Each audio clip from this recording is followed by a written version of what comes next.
विद्यार्थियों, आज हम आपके पाठ्यक्रम में तोड़ी ठाठ है। तो तोड़ी ठाठ के एक तो तोड़ी राग का और उससे संबंधित और दो रागों का परिचय जानेंगे। तो पहले हम तोड़ी की बात करते हैं। तोड़ी जो है, इसको मियाँ की तोड़ी नाम से भी जानते हैं, तो कोई शुद्ध तोड़ी, दरबारी तोड़ी, इस तरह के नामों से भी इसे जाना जाता है। तोड़ी जो है, इसका थाट जो है तोड़ी है, अपने थाट का आश्रय राग है। और जो इसमें लगने वाले स्वर हैं वो रे ग ध कोमल और मध्यम तीव्र, बाकी स्वर शुद्ध लगते हैं। वर्जित स्वर इसमें कोई नहीं होता, इसलिए इसकी जाति संपूर्ण मानी जाती है।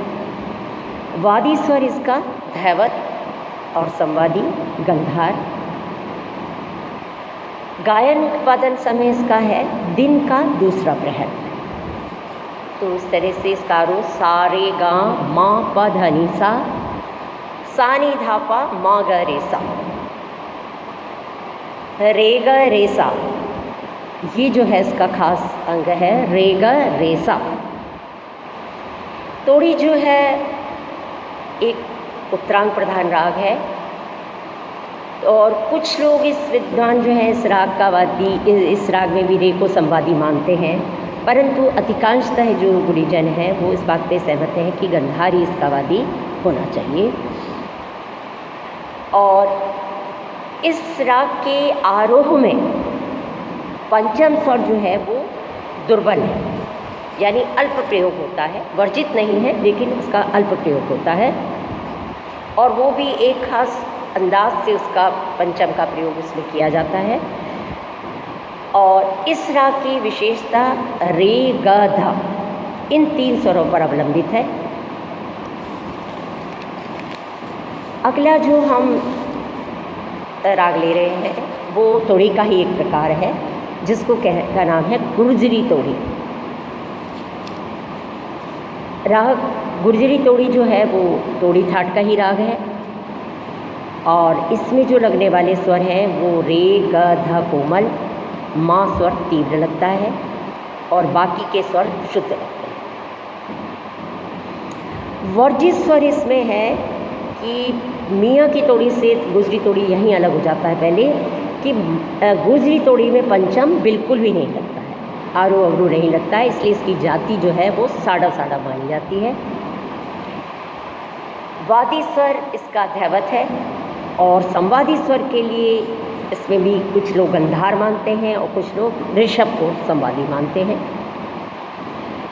और गायन वादन का समय इसका भी दिन का दूसरा प्रहर माना जाता है।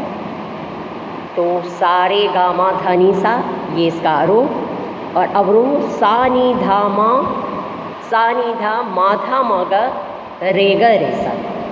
रे ग रे सा तो तोड़ी अंग आ ही गया। जो गुर्जरी तोड़ी है ये भी तोड़ी का एक प्रमुख प्रकार है, और गंभीर प्रकृति का ये राग माना जाता है। इसका चलन मध्य सप्तक और तार सप्तक की तरफ अधिक होता है। और गुर्जरी तोड़ी और मियाँ की तोड़ी में, जैसा मैंने पहले बताया, कि मुख्य अंतर तो पंचम का है, कि मियाँ की तोड़ी में पंचम जो है वर्ज्य नहीं है, पंचम लगता है, लेकिन गुर्जरी तोड़ी में पंचम बिल्कुल नहीं लगता। दूसरा जो मुख्य अंतर है वो ऋषभ का है, कि गुर्जरी तोड़ी का जो ऋषभ है वो मियाँ की तोड़ी की अपेक्षा अधिक महत्वपूर्ण है, प्रबल है, और इस राग में गंधार को लेते हुए ऋषभ को आगे बढ़ाते हैं। इसी प्रकार उत्तरांग में निषाद को लेते हुए धैवत को आगे बढ़ाते हैं। और इस राग में जो न्यास के स्वर हैं वो हैं सा, रे, गा और धा। रे गा धा जो है मुख्य जो है इसके न्यास के स्वर हैं। और इसलिए और गुर्जरी तोड़ी में जो है ऋषभ जो है वो दीर्घ तथा न्यास बहुत्व का स्वर माना जाता है। गुजरी तोड़ी का संप्रकृतिक राग मियाँ की तोड़ी और बहादुरी तोड़ी, ये दो राग आते हैं। परंतु इन दोनों ही रागों में एक तो पंचम का प्रयोग होने के कारण ये दोनों उससे अलग हो जाते हैं। और इस तरह से जो है गुर्जरी तोड़ी जो है वो एक बहुत एक प्रमुख और एक महत्वपूर्ण तोड़ी का प्रकार माना जाता है। अगला एक जो महत्वपूर्ण तोड़ी का और प्रकार है वो है बिलासखानी तोड़ी। बिलासखानी तोड़ी जो है उसमें उसका जो ठाठ मानते हैं वो भैरवी माना जाता है, क्योंकि उसमें जो लगने वाले स्वर हैं वो चारों स्वर रे ग ध्वनि, ये चारों स्वर कोमल उसमें लगते हैं। और वर्जित स्वर आरोह में मध्यम और अवरोह में पंचम को माना जाता है। और जाति इसकी इसलिए साडव साडव मानी जाती है। वादी स्वर इसका भी धैवत और संवादी गंधार है।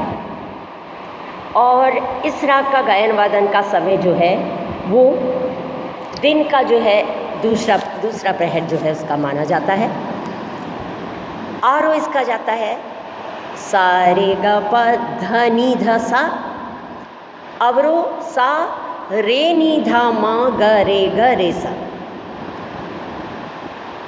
और मुख्य स्वरूप इसका चलता है धा म ग रे नी ध सा। इस तरह से जो इसका चलन जाता है।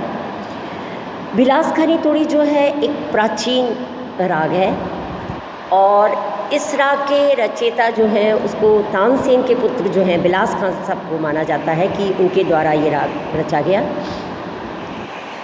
इस राग में क्या है, भैरवी के समान ही सारे स्वर जो हैं कोमल लगते हैं, इसलिए सर्वसम्मत से लोग इसे भैरवी ठाट का राग मानते हैं। और इसमें पर इनके जो स्वरों का चलन है वो तोड़ी की तरह है। तो ये कहा जा सकता है कि भैरवी के स्वरों को जब तोड़ी अंग से गाते हैं तो वो बिलासखानी तोड़ी कहलाता है। और इस राग में धामा और रेनी की संगत जो है बार बार दिखाई देती है। और इस राग की प्रकृति जो है वो गंभीर है। इस राग की जाति के विषय में हमें मतभेद मिलता है कि कुछ विद्वान तो संपूर्ण मानते हैं, तो कुछ कहते हैं कि इसकी जाति साढ़ा साढ़ा होनी चाहिए, तो कुछ इसको आरोह में माँ और नी को वर्ज करके ऑर्डर संपूर्ण मानते हैं। परंतु जो ऑर्डर संपूर्ण का जहाँ तक मतलब है सवाल, वहाँ ये है कि इस राग का मुख्य जो स्वर समुदाय आता है रे नी सा रे ग, तो इस जगह इस कारण आरोह में जो है निषाद जो है स्पष्ट रूप से लगता है। तो इस दृष्टि से वहाँ मानी हम उसको वर्जित नहीं मान सकते। अतः औडव के स्थान पर इस राग की जाति साडव जो है मानना अधिक उचित लगता है, क्योंकि इस राग के आप स्वरूप को हम देखें तो उससे भी भलीभांति देखने से भी स्पष्ट हो जाता है कि इसके आरोह में मध्यम और अवरोह में पंचम वर्ज करके मानना जो है वो ज़्यादा उचित है। और इस राग का जो संप्रकृतिक राग है वो भैरवी, भोपाल तोड़ी और कोमल ऋषभ आसावरी ये माने जाते हैं। पर भैरवी चूँकि संपूर्ण जाति की है और भैरवी में मुर्की, खटका और उसकी जो चंचल प्रकृति है, तो उससे तो ये और वो संपूर्ण जाति का होने के कारण ये उससे बिलासखानी थोड़ी अलग अपने आप हो जाता है।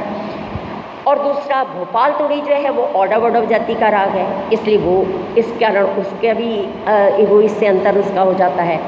एवं कोमल आसावरी में के आरोह में गानी वर्ज होने के कारण ये भी स्वतः बिलासखानी से अलग हो जाता है। तो इस प्रकार ये बिलासखानी तोड़ी है। Thank you.